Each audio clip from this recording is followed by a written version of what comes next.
Winning is not about the trophy and the accolades.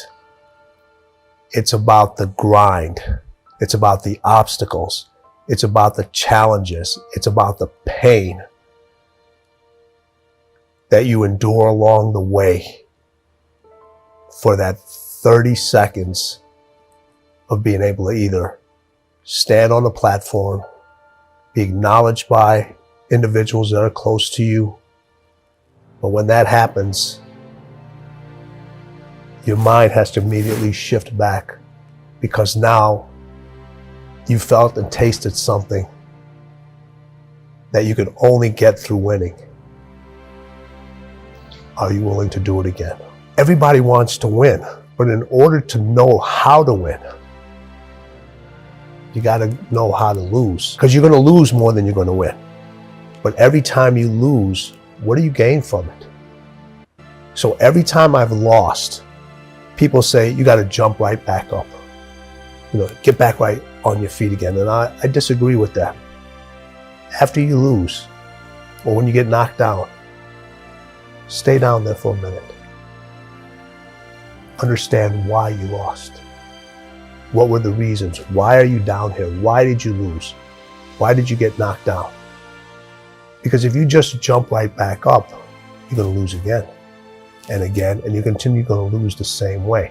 So every time I lost, I stayed down for a second, minutes, hours, days, weeks.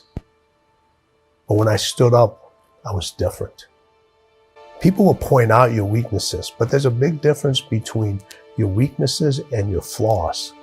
Your flaws are your gifts, and people are so busy trying to deal with their flaws and change their flaws when their flaws are actually allows them to stay in that race. Right. Now, what a lot of individuals do is they'll take their weakness and make it into their strengths, but they stop working on their strengths and they don't advance all of those things. That's a very key component there. We win every single day. There are wins out there all the time. Our ability to see those wins, to process those wins, to understand them, right?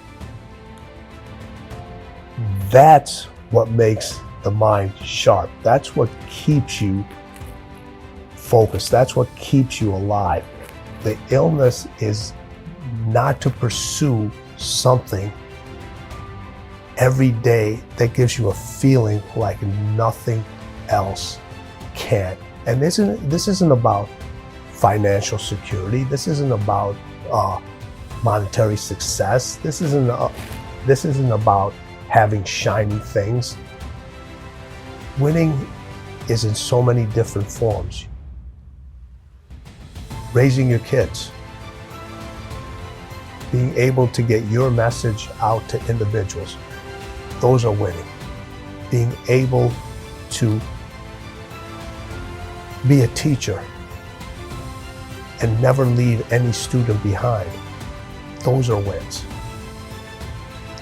So the illness is not to be obsessed with those things. The illness is not to be focused. The illness is not to want something better for yourself. The illness is not to want something better for the individuals around you. The illness is not to be the best person that you can be every single day. The illness is not to pursue what's so special to you. If a new day starts in the dark, why are you afraid to use your dark side for your new beginnings? It's not an evil thing. It's an evil thing if you don't recognize it. It's an evil thing if you allow it to become destructive. It's an evil thing if you use it for excuses. But if you harness it, it takes you to places that you couldn't even imagine. And every single winner in all forms of life, they may not talk about it, but they've all tapped into that energy the light energy, the dark energy, the subconscious energy, the conscious energy, they use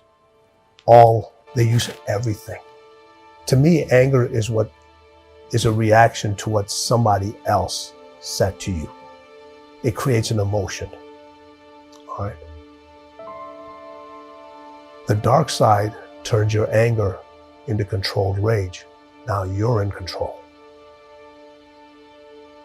You're in control. Now, how long can you stay in control? That's the difference. Are you going to burn out right away? All of a sudden you just let out all this rage? Or do you know how to control it and place it in the right places?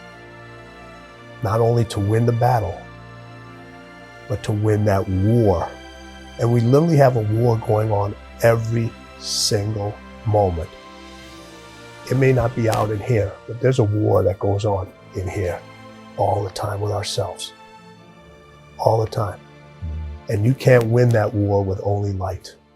When you fail, your feelings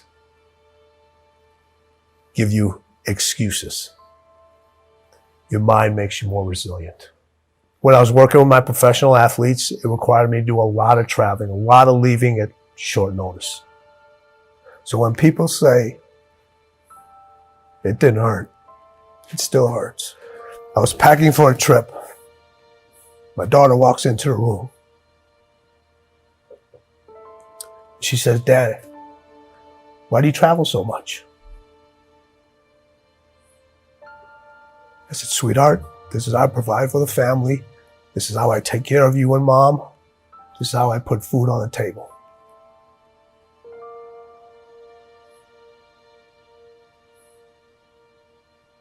She looks at me, says, "Daddy, if I eat less, will you stay home more?"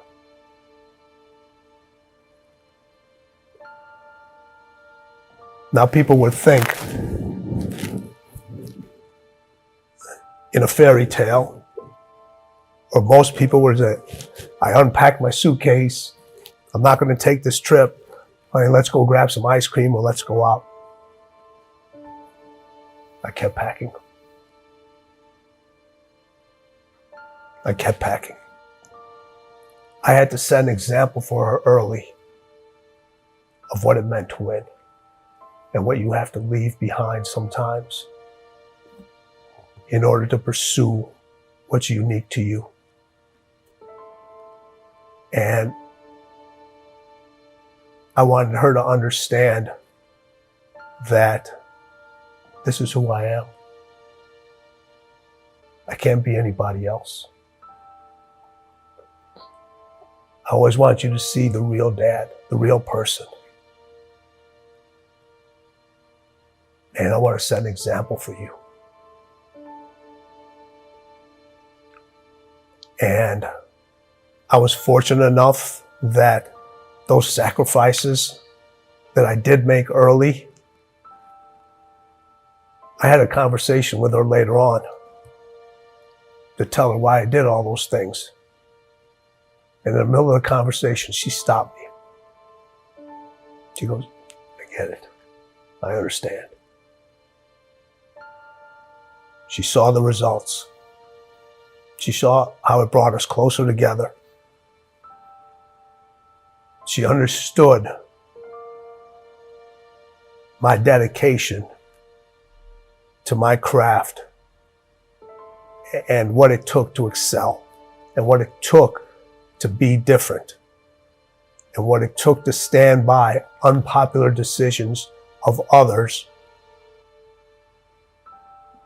knowing that every successful person that I've met, every successful person that I know had to make those decisions over and over again that affect other individuals that are so close and so dear to them.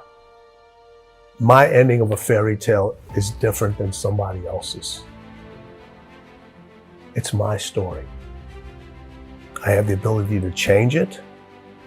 I have the ability to decide who's going to star in it, whether I'm going to be the main figure or at times I'm going to let somebody else. Don't give that power to somebody else.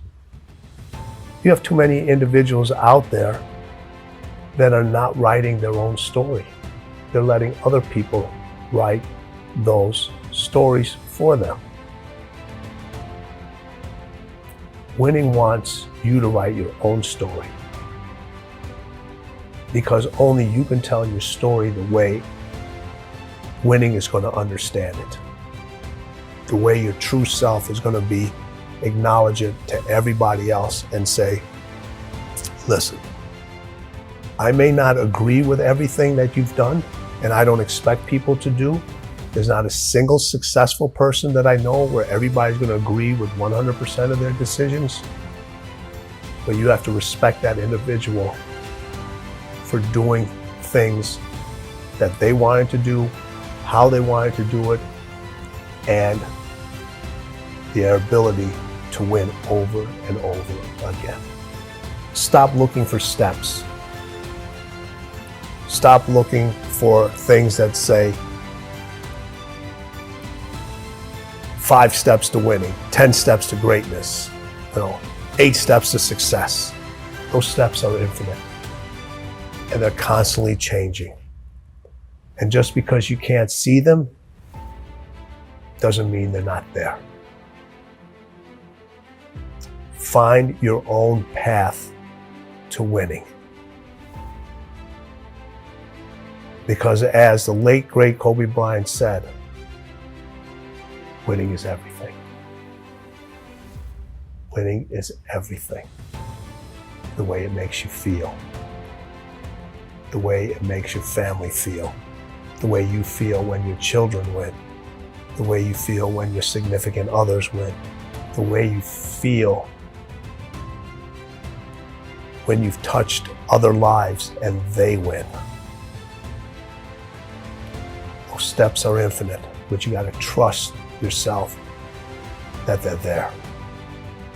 And sometimes you got to run up those stairs. Sometimes you got to crawl up those stairs. And sometimes you get all the way to the top. You got to start all over again.